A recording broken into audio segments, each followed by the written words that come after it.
వాళ్ళ కోసం వెయిట్ చేస్తూ ఉన్నాం అనమాట. ఇక్కడ మనకి హైవేలో అంటే కావలికి ఒంగోలుకి అంటే టంగుటూరుకి దగ్గర వస్తుంది. వెళ్ళే మధ్యలో ఇలా మనకి జూనో బేకరీ అని ఉంటుంది అనమాట. నాకు అసలు ఫస్ట్ చెప్పింది గోపి కదా, ఒక 2 years బ్యాక్ చెప్పాడు. ఇప్పుడు చూడండి, మీకు తెలిస్తే ఐడియా ఉంటే కింద కామెంట్ సెక్షన్లో కామెంట్ చేయండి. ఆగున్నాం అనమాట. లోపలికి వెళ్ళి ఏదో ఒకటి టేస్ట్ చేస్తాము. ఇంతకుముందు ఒకసారి టేస్ట్ చేశాను, అప్పుడు బాగుంది. ఇప్పుడు కూడా ఎలా ఉంటుందో టేస్ట్ చేసి తర్వాత అమ్మ వాళ్ళ కోసం వెయిట్ చేయాలి కదా. ఏంటి ఇక్కడ ఫ్లవర్ ఉందా? ఇప్పటి వరకు నేను చూసుకోలేదు.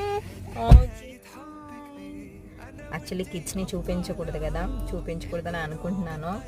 ఇదిగోండి మా పెద్ద బంగారం అక్కడ ఉంది. వచ్చేస్తున్నాం. అమ్మ వాళ్ళు వస్తే కలిసి ఇంకా బయలుదేరుతాం.